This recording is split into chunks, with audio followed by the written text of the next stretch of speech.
Good morning. আজকের class 9-এর acid ক্ষার লবণ চ্যাপ্টারের আমাদের 4th ক্লাস পর্যন্ত হয়ে গেছিল। আজকে তার ডে 5 নম্বর ক্লাস। আমরা অনেকগুলো জিনিস একটুখানি মনে করে নিই যে অ্যাসিড ক্ষার লবণের মূল যে জিনিসগুলো পড়েছি সেটা হচ্ছে অ্যাসিড কাকে বলে, তার উদাহরণ, তার ধর্মগুলো কিছু জেনেছিলাম। ক্ষার কাকে বলে, ক্ষারের আগে একটা ক্ষারক বলে জেনেছিলাম। এবং এই অ্যাসিড ক্ষারের বিক্রিয়াটাকে বলা হচ্ছে প্রশমন বিক্রিয়া, যাতে উৎপন্ন হয় লবণ এবং জল এর উদাহরণ হিসাবে। এবং এই অ্যাসিড ক্ষারের প্রশমন বিক্রিয়ার দ্বারা আমরা টাইট্রেশন শিখেছি। টাইট্রেশন করে আমরা কি করেছি না, অ্যাসিড ক্ষারের মাত্রা নির্ণয় করেছি। অ্যাসিড এবং ক্ষারের অজানা অ্যাসিড ক্ষারের মাত্রা নির্ণয় করেছি। এবং সেই টাইট্রেশন করতে যে আমাদেরকে কিন্তু ওই যে মুহূর্তে টাইট্রেশনটা কমপ্লিট হচ্ছে, যে মুহূর্তে পরস্পরকে প্রশমিত করে দিচ্ছে, সেই পয়েন্টটাকে বলা হয় এন্ড পয়েন্ট বা প্রশমন ক্ষণ। এটা নির্ণয় করার জন্য আমাকে দরকার হয়েছিল ইন্ডিকেটর বা নির্দেশক, যেমন phenolphthalein, litmus, methyl orange, methyl red, তাদের তোমরা বর্ণগুলো মুখস্থ করেছিলে। এরপরের ক্লাসে 3rd ক্লাসে আমরা পড়েছি, 4th ক্লাসে পড়েছিলাম যে পিএইচ ব্যাপারটা কি, যে একটা দ্রবণ সেটা অ্যাসিডিক না আম্লিক এটা বোঝার জন্য আমরা তার পিএইচ যদি জানতে পারি তাহলে বলে দিতে পারবো সেটা অ্যাসিডিক না ক্ষারকীয়, আম্লিক না ক্ষারকীয়। এবং পিএইচ এর সেই মানটা বলেছিলাম যে 0-র বেশি কিন্তু 14 এর মধ্যে, 0 থেকে 14 এবং 7 হলে সেটা হচ্ছে পুরোপুরি প্রশমন। এই পিএইচ এবং এই পিএইচ এর প্রচুর ব্যবহার, এবং সেগুলো হচ্ছে যেমন কৃষিক্ষেত্রে, চাষবাসের ক্ষেত্রে, এবং আমাদের শরীরেরও বিভিন্ন ওষুধ বা তোমার যে ক্রিম, হ্যাঁ, সেখানে কিন্তু পিএইচ কন্ট্রোলে একটা ব্যাপার থাকে। আমাদের প্রত্যেকের শরীরেও একটা কিন্তু এই যে ঘাম হয় বা তারও একটা কিন্তু নির্দিষ্ট পিএইচ আছে। সেই পিএইচ মেনটেনটা একটা বিরাট ফ্যাক্টর, এটা পরবর্তীকালে তোমরা হায়ার ক্লাসে পড়বে। আজকে আমরা যে জিনিসটা পড়বো সেটা হচ্ছে দাঁতের ক্ষয়। এটা এই অ্যাসিড ক্ষার লবণ চ্যাপ্টারের সঙ্গে একটু এটা কিন্তু সম্পূর্ণভাবে যুক্ত। ছোট্ট ছোট্ট তোমরা এই ঘটনাগুলো জানো যে তোমাদের ছোটবেলাতে দাঁতে পোকা হতো বলে, পোকা হয়, বা সেটা আমরা অনেক রোজা ইত্যাদি গুনিন টুনিনের কাছে যাই, নাকি বলে নাকি দাঁতের পোকা বার করে দেবে বিভিন্ন রকম। এটা কিন্তু পুরোপুরি ভাঁওতা, এটা কিন্তু বিজ্ঞানসম্মত ব্যাপারটা তোমাদেরকে জানতে হবে। এখন আমরা যে দাঁতে যে পোকা বলি সেটা অ্যাকচুয়ালি দাঁতের পোকা নয়, ওটা হচ্ছে দাঁতের ক্ষয়, দাঁতটা ক্ষয়ে গেছে এবং তারপরে সেটা যন্ত্রণা হয় বিভিন্ন কারণে, সেখানে খাদ্য জমে। এখন এই ক্ষয়টা হয় কি করে সেটাই জেনে নিতে হবে। সেটাই হচ্ছে আমাদের কেমিস্ট্রিটা। সেটা হচ্ছে যে আমাদের দাঁতের কিন্তু খুবই নরম দাঁত দিয়ে আমরা এত কিছু কাটি, এত কিছু খেতে পারি, কিন্তু দাঁত হচ্ছে খুবই নরম। কেন নরম বলছি, কেন তাহলে এত কিছু কাটতে পারি কেন না, দাঁতটার ভিতরটা নরম, কিন্তু দাঁতের ওপরে যে একটা স্তর আছে এটাকে বলছে এনামেল, এটা কিন্তু খুব কঠিন এবং এটা ক্যালসিয়াম, অ্যালুমিনিয়াম ইত্যাদি সল্ট বা লবণ দিয়ে তৈরি। এখন এই এনামেলটা যদি কিন্তু উঠে যায় কোনোভাবে, তাহলেই কিন্তু বাকি দাঁতটা কিন্তু নষ্ট হতে আর বেশিক্ষণ টাইম লাগবে না, বাকিটা কিন্তু অটোমেটিক ওখানে কিন্তু খুবই নরম পদার্থ রয়েছে, ক্যালসিয়ামের লবণ, সেটা কিন্তু পেয়ে আসবে। এখন ওপরেই যে ক্যালসিয়াম কার্বনেট, এই যে এনামেলের যে স্তরটা, এখন ক্ষয় হয় কি করে না, এই স্তরটা ক্ষয়ে যায় কিভাবে ক্ষয় না, আমরা যে খাবার খাই সেই খাবারগুলো, ভালো করে শোনো, আমরা যে খাবার খাই সেই খাবারগুলো দাঁতের ফাঁকে জমে থাকে সবসময়, কিন্তু আমরা সেটাকে ব্রাশ না করলে বা ভালো করে গার্গল না করলে সেটা কিন্তু বেরোয় না। এই খাবারের কণাগুলো বিশেষ করে রাত্রিবেলায় আমরা যখন অনেকক্ষণ মুখটা বুজে যখন ঘুমিয়ে থাকি, তখন সেখানে কিন্তু খাবারের মধ্যে ব্যাকটেরিয়া বাসা বাঁধে, আর এই ব্যাকটেরিয়াগুলো ওই খাবারটাকে কিন্তু পাচন করতে সহায়তা করে। ব্যাকটেরিয়াগুলো খাবারটা পচে ব্যাকটেরিয়া, এবং সেই খাবারের পচনের ফলে অ্যাসিড তৈরি হয়। ব্যাকটেরিয়ার এই যে পুষ্টি করতে গিয়ে সেটা অ্যাসিড তৈরি হয়। আর অ্যাসিড মানেই সেখানে কিন্তু আমাদের যে দাঁতের যে ওপরের আবরণ, সেটা বললাম ক্যালসিয়াম কার্বনেট, সেই ক্যালসিয়াম কার্বনেট কিন্তু ক্ষয়ে যাবে অ্যাসিড দ্বারা, যে কোনো অ্যাসিড দ্বারা এটা কিন্তু ক্ষয় ঘটবে। ঠিক আছে, সেটা কিন্তু ক্ষয় ঘটবে। আর যখনই ওপরের লেভেলটা ক্ষয়ে যাবে তখনই কিন্তু ভিতরটা ক্ষয়িতে কিন্তু তারপরে সেখানের মধ্যে ময়লা খাবার ইত্যাদি আবার জমা হবে ওই ভিতরের কোটরটাতে, তখনই আমরা যেটাকে বলি পোকা হয়েছে, তখনই কিন্তু ব্যথা যন্ত্রণা ইত্যাদি হবে। তাহলে এখান থেকে আমাদের প্রতিকার কি আছে, এটাই হচ্ছে আমাদের এখানে ব্যবহারিক শিক্ষা, যে দাঁতের ক্ষয় রোধ করতে আমাদের একমাত্র উপায় হচ্ছে দাঁতের খাবারকে সম্পূর্ণরূপে মুক্ত করা। বিশেষ করে রাত্রে যখন শুতে যাই সেখানে কিন্তু অবশ্যই ব্রাশ করে শুতে হবে। এটা কিন্তু খুব ভালো একটা প্রয়োজনীয়, এবং তোমাদের বইয়েতেও রয়েছে যে ব্রাশ কিন্তু যতবার খাবো ততবারই করা উচিত। সেটা না পারলেও অবশ্যই রাত্রে ঘুমাতে যাওয়ার আগে ব্রাশ করা উচিত। তবে আবার এই ব্রাশ করার সময়তেও কিন্তু কতগুলো নিয়ম মেনটেন করতে হবে, যেটা তোমাদের জানা উচিত। সেটা হচ্ছে যে কখনোই বেশিক্ষণ ধরে, খুব বেশি সময় ধরে ব্রাশ করা কিন্তু প্রয়োজন নেই, তাতে কিন্তু উল্টে আরো ক্ষতি হবে। জাস্ট কয়েকটা মিনিট, 2 থেকে 4 মিনিট ব্রাশটা করে মুখটা ধুয়ে ফেলতে হবে। তো দাঁতের ক্ষয় ব্যাপারটা ভালো করে বললাম, তোমরা এটা ভালো করে বুঝবে। নেক্সট আমরা এই বিভিন্ন অ্যাসিডের ধর্ম, আমরা সার্বিক কিছু ধর্ম ফার্স্ট ক্লাসে জেনেছিলাম, যে অ্যাসিডের সার্বিক ধর্ম সাধারণভাবে আমরা যেগুলো জেনেছি সেটা হচ্ছে অ্যাসিড, প্রথমেই যেটা জেনেছি যে অ্যাসিড ক্ষারের সঙ্গে বিক্রিয়া করে লবণ ও জল তৈরি করে। তাহলে আমরা প্রত্যেকটা অ্যাসিডের যদি আলাদা আলাদা করে ধর্ম ভাবি, যে এও কিন্তু ক্ষারের সঙ্গে বিক্রিয়া করে লবণ জল তৈরি করবে, এও পারবে এও পারবে। NaOH-টা ক্ষার, এটা পরে আসছি। তাহলে তিনজনই যে কোনো ক্ষার, বইয়েতে তোমরা NaOH এর সঙ্গে বিক্রিয়া করে দেখতে পাবে, দাগ দেবে, ওটা পড়বে প্রশ্ন হবে যে HCl এর সঙ্গে NaOH এর বিক্রিয়া কি ঘটে, H2SO4 এর সঙ্গে, প্রত্যেকের সঙ্গে আলাদা আলাদা কোশ্চেন হবে। এরপর হচ্ছে ধাতুর সঙ্গে আমরা বিক্রিয়া, এটা কিন্তু বিশেষ ইম্পর্টেন্ট, যে ধাতুর সঙ্গে অ্যাসিডগুলোর বিক্রিয়ায় তৈরি হয়, কি তৈরি হয় না, লবণ এবং হাইড্রোজেন গ্যাস। এটা আমরা জানি Zn, যদি আমরা একটা ধাতু নিই Zn প্লাস 2HCl সমান হচ্ছে ZnCl2 প্লাস H2, তাহলে এখানে লবণ এবং হাইড্রোজেন গ্যাস তৈরি হলো। এছাড়াও তোমাদের অ্যাসিডের সাথে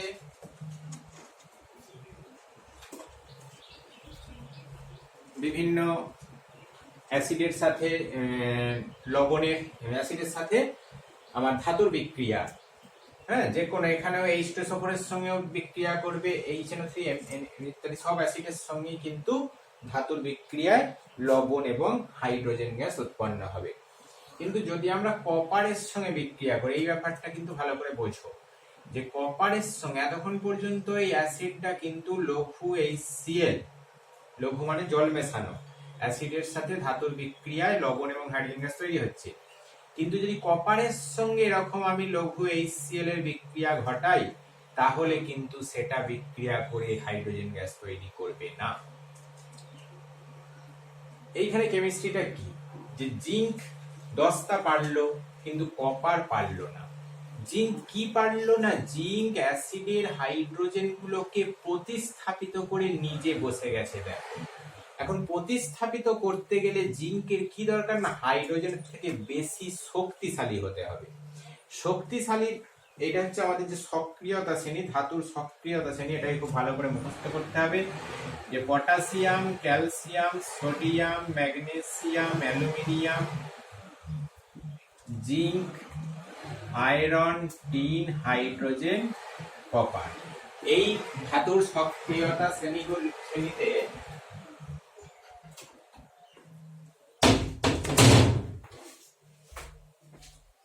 এই ধাতুর সক্রিয়তা শ্রেণীটা ওপর, আমাদের যত উপরের দিকে উঠি তত এরা সক্রিয় হয়, বিভিন্ন কারণে তাদের সক্রিয়তা বাড়ে।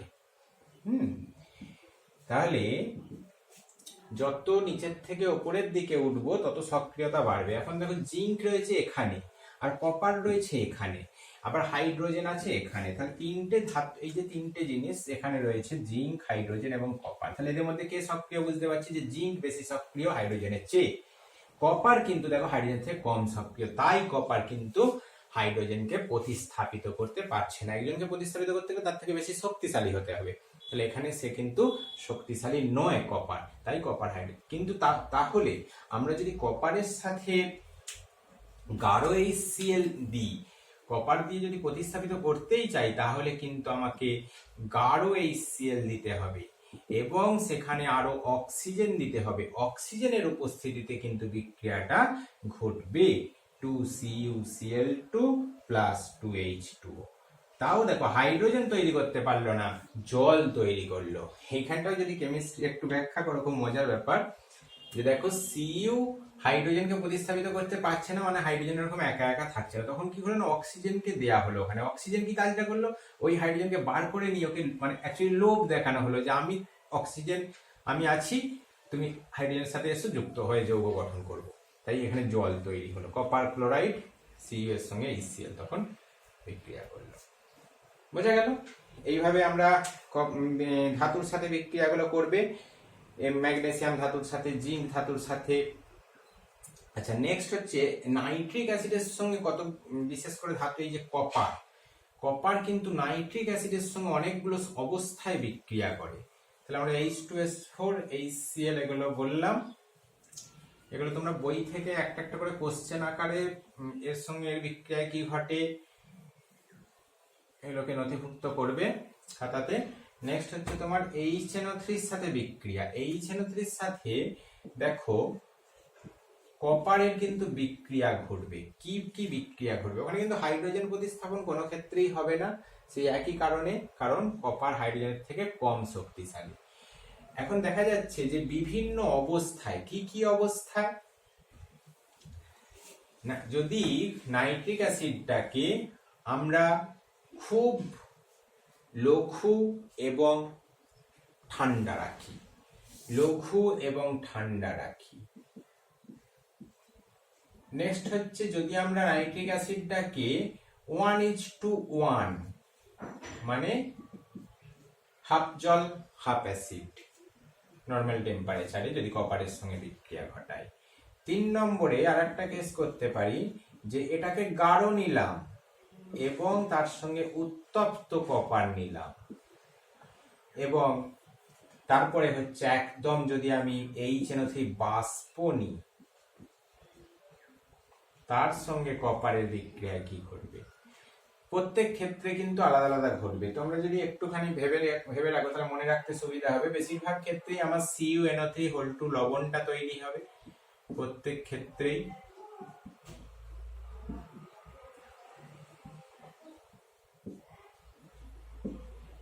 প্লাস আর কি তৈরি হবে না, এখানে যখন লঘু ঠান্ডা তখন হবে N2O, নাইট্রাস অক্সাইড গ্যাস, খুব দুস্থির গ্যাস। যখন 1:1 নাইট্রিক অ্যাসিডের সঙ্গে তখন হবে NO গ্যাস, এবং উত্তপ্ত কপারের সঙ্গে গাঢ় নাইট্রিক অ্যাসিড, এটা খুবই ইম্পর্টেন্ট ব্যাপার। এটা আমরা বিক্রিয়াটা ব্যবহারিক প্রয়োগ আছে, এবং প্রত্যেক ক্ষেত্রে জল তৈরি হবে H2O। আর নাইট্রিক অ্যাসিডের বাষ্পর সঙ্গে কিন্তু এটা মনে রাখতে হবে কিউপ্রিক অক্সাইড, এবং দেখো নাইট্রোজেন আরো সুস্থির, এটা তৈরি হবে। ব্যালেন্স গুলো করতে হবে, ঠিক আছে? তাহলে প্রত্যেক ক্ষেত্রে এখানে যেমন Cu+4HNO3 হবে, হ্যাঁ, এরকম ভাবে এটা 5Cu+HNO3 হবে, 3CuO। এইভাবে প্রত্যেকটা বিক্রিয়াগুলোকে ব্যালেন্স করবে। তোমরা ব্যালেন্স তো জানো বই থেকে দেখে দেখে। নেক্সট হচ্ছে যে এইটা যে 3 রকম উৎপন্ন হচ্ছে, 4 রকম গ্যাস, এদের স্টেবিলিটি গুলো এইরকম যে N2O সবচেয়ে কম দুস্থির, তাই ও ঠান্ডা লঘু শীতল যখন তখন উৎপন্ন হবে তার থেকে একটু বেশি সুস্থির, তার থেকে NO2 আরো সুস্থির, এবং N2 সবচেয়ে বেশি সুস্থির, তাহলে এটা উৎপন্ন হবে। আর হচ্ছে আমরা NaOH এর ধর্ম হিসাবে পড়বো। NaOH এর খুব ইম্পর্টেন্ট দুটি ধর্ম আছে, যেটা হচ্ছে যে গাঢ় কস্টিক সোডা দ্রবণের সাথে NaOH এর বিক্রিয়া। গাঢ় কস্টিক সোডা NaOH, এটাকে বলছে গাঢ় কস্টিক সোডা দ্রবণ, তার সঙ্গে জিঙ্কের বিক্রিয়া, সরি এবং অ্যালুমিনিয়ামের বিক্রিয়া।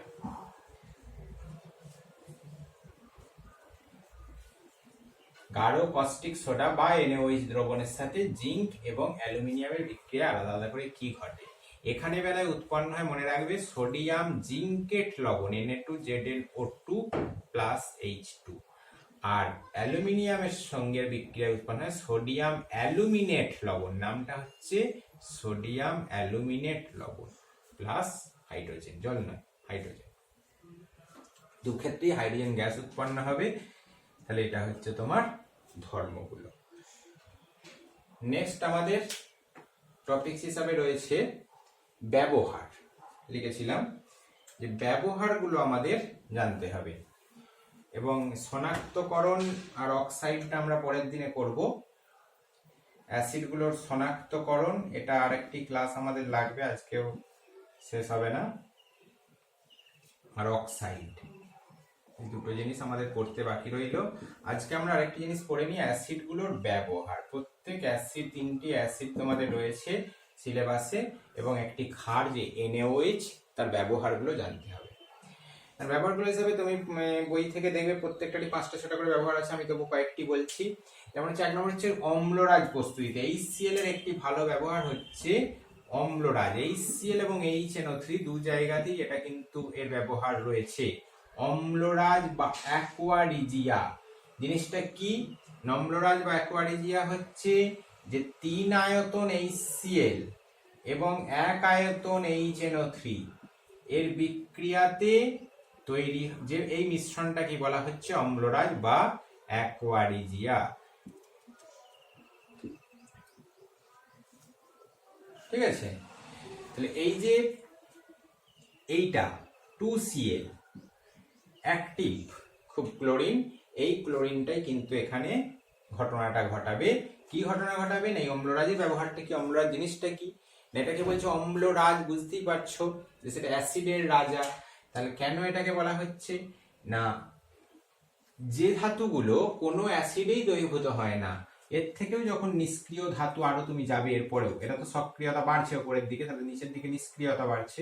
এরপরে যখন রূপার পরে আরো সোনা, প্ল্যাটিনাম প্রভৃতি ধাতুগুলোতে যাবে, যারা একদম নিষ্ক্রিয়, বাতাসে রেখে দিলে বিক্রিয়া করবে না, কারোর সাথে বিক্রিয়া করার, কোনো অ্যাসিডের সাথে বিক্রিয়া করার, তাদেরকে বিক্রিয়া করানোর জন্য এই অম্লরাজ বা অ্যাকোয়ারিজিয়া ব্যবহার করা হয়। ঠিক আছে, এটা হচ্ছে HCl এর ব্যবহার বললাম। HCl এর আরো ব্যবহার আছে, যেমন ক্লোরিন গ্যাস প্রস্তুতিতে, বয়লার, তারপরে হচ্ছে তোমার বয়লার, যে বড় বড় বয়লারের মধ্যে যে জল ফোটানো হয়, সেখানে ভিতরে কোটিং পড়ে যায়, সেই কোটিং গুলোকে পরিষ্কার করতে HCl ব্যবহার করা হয়। চামড়া শিল্প আছে, সেই চামড়া শিল্পে HCl এর ব্যবহার আছে। HNO3 নাইট্রিক অ্যাসিডের ব্যবহার হচ্ছে তোমার সার তৈরিতে, বিভিন্ন নাইট্রেট যে লবণ, সার তৈরি করতে। এছাড়া হচ্ছে গান কটন, তারপরে হচ্ছে তোমার বিভিন্ন পিক্রিক অ্যাসিড, এই যে সমস্ত বিস্ফোরক পদার্থগুলো তৈরি করতে ব্যবহার করা হয়, যেগুলো তো বোমা টোমা ইত্যাদি তৈরি করা যায়। কৃত্রিম সিল্ক বা রেয়ন যেটাকে বলা হচ্ছে, কৃত্রিম সিল্ক বা রেয়ন, সেইটা প্রস্তুত করতে এগুলো ব্যবহার করা হয়। সালফিউরিক অ্যাসিডের ব্যবহারগুলো দেখবে যে সুপার ফসফেট অফ লাইম নামে এক ধরনের সার আছে, সেই সারটা প্রস্তুত করতে। পেট্রোলিয়াম শিল্পে, বস্ত্র শিল্পে এদের ব্যবহার আছে। NaOH তো তোমরা ভালো করে জানো, সাবান, খার। NaOH সাবান প্রস্তুতিতে, কাগজ শিল্পে এবং রবার শিল্পে এর ব্যবহার আছে। আর এখান থেকে 3টে শর্ট প্রশ্ন মনে রাখবে, যে 3টি অ্যাসিড, এইটা NaOH-টাকে বলা হচ্ছে কস্টিক সোডা, এটা একটা ডাক নাম, এটাও এগুলো কোশ্চেন নয়, যদিও এটা ইম্পর্টেন্ট কথা, এটা মনে রাখতেই হবে। কস্টিক পটাশকে বলা হয় KOH, আর কস্টিক সোডা তাকে বলা হয়, সেটা হচ্ছে NaOH। আর 3টি অ্যাসিডের 3টি ডাক নাম আছে, যেমন হাইড্রোক্লোরিক অ্যাসিডকে বলা হচ্ছে সামুদ্রিক অ্যাসিড বা মিউরিয়েটিক অ্যাসিড, হাইড্রোক্লোরিক অ্যাসিডের একটা নাম, দুটো নাম। তেমনি সালফিউরিক অ্যাসিডের দুটো নাম আছে, এটাকে বলছে রসায়নের রাজা, হাইড্রোক্লোরিক অ্যাসিড, বা বলা হয় এটাকে আরেকটা বলা হচ্ছে তোমার oil of vitriol, oil of vitriol বলা হয় সালফিউরিক অ্যাসিডকে। আর নাইট্রিক অ্যাসিডকে দুটো নাম আছে, একটা হচ্ছে তেজি জল, আর একটা হচ্ছে অ্যাকোয়াফর্টিস বা তেজি জল, ওটাই বাংলা তেজি জল বা অ্যাকোয়াফর্টিস। এইগুলো একটা 3টে শর্ট প্রশ্ন হবে, 3টে অ্যাসিডের নাম। আর আমরা এই তিনটে অ্যাসিড চিনবো কিভাবে, তাকে বলা হচ্ছে অ্যাসিডের শনাক্তকরণ। এই জিনিসটা পরের দিন, এবং অক্সাইড, আমাদের এই দুটি জিনিস পড়লে তবে আমাদের ডে 6-এ ক্লাসটা শেষ হবে। ওকে, ভালো থাকবে। আর পড়াগুলো ঠিক এইভাবে খাতায় লিখবে। আমি যেভাবে চ্যাপ্টারটাকে কমপ্লিট করলাম, চ্যাপ্টারটা আমি বইয়ের যে পরপর ধাপে রয়েছে সেইভাবে করিনি। আমি প্রথমে অ্যাসিড পড়িয়েছি, তারপর ক্ষার পড়িয়েছি, তারপরে লবণ পড়িয়েছি, তারপর অ্যাসিড ক্ষারের বিক্রিয়ায় কীভাবে লবণ তৈরি হচ্ছে সেটা বলেছি, নির্দেশকের ব্যবহার অর্থাৎ টাইট্রেশন, তার আগে প্রশমন বিক্রিয়া বলে, পিএইচ এর ব্যবহার কোথায় কোথায় কাজে লাগে। তারপরে আজকে আমরা পড়লাম দাঁতের ক্ষয় জিনিসটা, ছোট প্রশ্ন একটা, এবং কিভাবে প্রতিকার করা হয়। এবং লাস্টে যেগুলো বললাম যে 3টি অ্যাসিডের এবং একটি ক্ষার, তাদের ধর্মগুলো, এগুলো খাতাতে প্রশ্ন আকারে তৈরি করো নিজেরা, এবং বই থেকে দেখে দেখে। ঠিক আছে, ভালো থাকবে।